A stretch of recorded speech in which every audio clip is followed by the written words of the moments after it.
This is Charlie Flowe. I'm joined by Coach Randy Waldrum, head coach of Trinidad and Tobago women's national team. I want to thank you for joining me. Thanks very much. I appreciate you having me.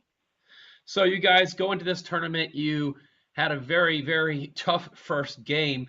What was some of that approach like to your players going up against the, best team in the world as your first game to kick off the tournament? Yeah, you know what? I think it was a great challenge for our kids. We've struggled with some of our preparations and some things that we've had in trying to pull things together.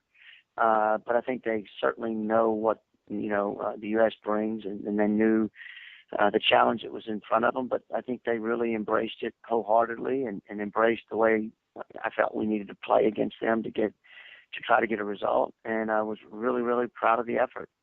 Yeah, you guys go into halftime, only trailing by a goal. I mean, is that pretty much you keep the same type of lineup, you keep the same type of strategy? Like, what did you go over at halftime with some of your players?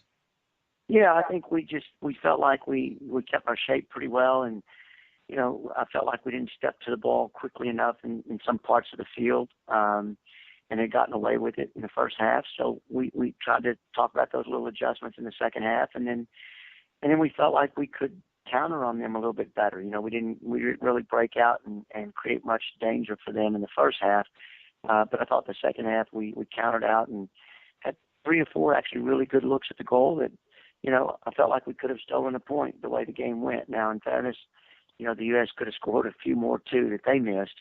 But that was the intent of the game, is to try to keep things tight defensively and make it difficult for them to break us down, and hope we could, steal something off the counter, and just almost worked. Yeah, and you approach your second game you up against Haiti, and unfortunately, like you said, you get the loss. You weren't able to salvage a point at all. But going into that, you're only, you're a -1 in the goal differential. So that's definitely probably going into your mind when you're approaching the next couple games.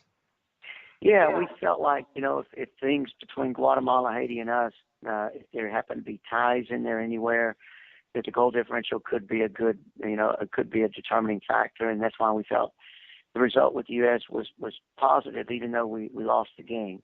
At the end of the day, we knew we still lost the game, and we felt like, we needed to get 6 points somewhere, and 6 points would definitely get you into the next round, and maybe less than that gets you through, with the tiebreakers. But we know we knew going into Haiti, if we could get 6 points in the remaining 2 games, we would be through. And unfortunately, we didn't play nearly as well against Haiti as I thought we should have. And then, the incident with our goalkeeper getting ejected and playing the last half hour with a man down really made it tough for us in the last half hour. And so we made that game much harder on ourselves than we needed to. But having said that, at the end of the day, we walked away with 3 points, which is what the goal was going into it. So now we just need to secure that with the upcoming game on Monday against Guatemala. We need 3 points in that game. I mean, that's definitely a pleasing thing as a coach to be able to pretty much control your own destiny going into Monday, not having to worry so much about the second match. If you take care of business in the first match, you're almost through. Right. Yeah. No, I think you're right there. And I mean, I think we would pretty much be through, with the exception of, I guess, if Haiti were to beat the U.S., then it would come down to some tiebreakers. But yeah, it feels good to not be expecting others to do your job for you. So that was kind of the hope going into the tournament to begin with, and it's played out so far. With the exception of the ejection, it's played out the way we would hope, and now we've just got to make sure we stay focused and regroup and make sure we have a good performance on Monday. And if we can get the result, then I feel pretty good that our chances of advancing are pretty high. Yeah, I mean, going into this tournament, I mean, was there any set goals that, getting the World Cup would be an amazing accomplishment? Was there any set goals of, hey, let's just try to get to Philadelphia? No, I think the goal all along was to qualify, Okay. and that's still the goal. So I think we knew we had to do certain things to get out of the group, and obviously you can't qualify if you don't do that.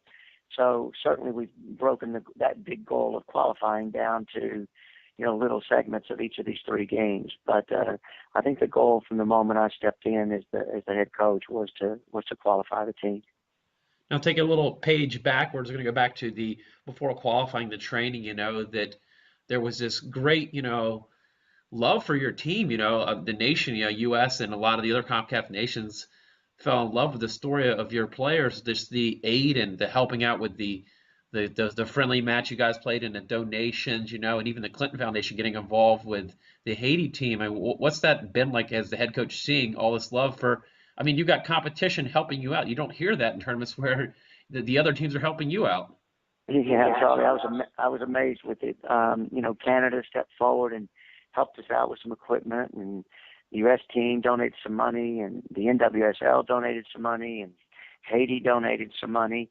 It was amazing to see your competition, kind of come to your side. And then in addition, the club there at FC Dallas was huge, with the facility usage for free. And then the Hunt family found out after a couple of days we were still scrambling to get meals and food. So they came in and just took care of the rest of our meals. And, just the outpouring, the American Outlaw, the supporter groups, the national teams came in and helped us with drinks and snacks and shoes for a couple of kids that needed shoes. And it just restored my faith in humanity, and to see the Dallas Metroplex area, but then, nationwide and even worldwide. I was looking at some of the donations in our online account, and we had some people in Poland donated money to help us. So just the outpouring of the soccer community in general was amazing, and our kids were so thankful for it, because we couldn't have got through the trip in Dallas without it. We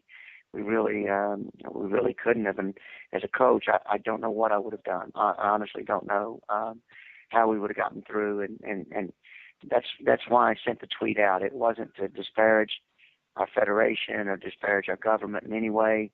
It's just we needed immediate help, and my gosh, the soccer world came out in a big time way.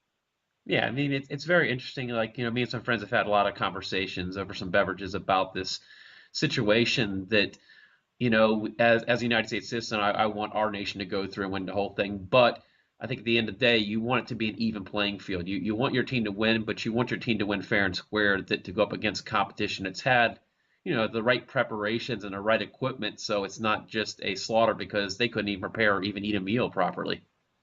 Yeah, I think it's a people really someday, to be honest with you, I think this is a made for television story, a movie or something, because I think if the general public knew, not only, I think they all know of our plight now, that, that the way we needed help and what we've been going through, but if they knew how little we really have been prepared, the way the team needs to be prepared for this, even back in Trinidad with the struggles we faced with facilities and getting players to practice and having the equipment that we needed. And I mean, it's just, as a coach who's coached at the highest level in this country and has had resources, it's driven me crazy, to be honest with you, to not have the facilities and the practice and the training that we really need to prepare for something of this magnitude, a World Cup. So I think if the folks here really, really knew the entire story of the trials that we've gone through just to get to this point, I think everybody would be more than amazed at the way we performed so far, against the U.S. and defensively, we literally, with the entire team, had 2 days of practice with the entire team here to prepare for the U.S. and to come out and then to follow the game plan so well, is just shocking to me. And to find that we found a way to win, with 10 players for half an hour against Haiti in a game where they were throwing everything at us. It just continues. This group of players continues to amaze me. So a lot of stories I'll have, once this is all over, to be able to share and to tell, our grandkids about, and all of that. And but it's been truly a remarkable run so far, and we just hope we can keep it going. Well, my final question before I let you get back to training and preparation for tomorrow's game at RFK. So, if there is a TV movie, who do you think would play you? Oh my gosh, I don't know. That's a good question. Who would you pick for me? I mean, I think it's a good one. I guess we'll have to get back on it. We'll have to let the fans email in. I'll start something on Twitter or Facebook of who should play you in a movie, or unless we cast yourself. It would be kind of interesting. We'll just cast you. There you go. We'll get that campaign going and see what the public thinks on that. Well, thank you for your time, Coach Waldrum, and good luck at RFK tomorrow. I'll be traveling up there tomorrow, so I definitely look forward to seeing your team. And I guess there's a little bit of relief too if you guys, get a good result. You can actually relax and maybe watch the USA game. Yeah, absolutely. I hope so, Charlie. And it'll be good to see you again too. So thank you, and I look forward to catching up to you on Monday. All right, thanks a lot. All right, bye bye.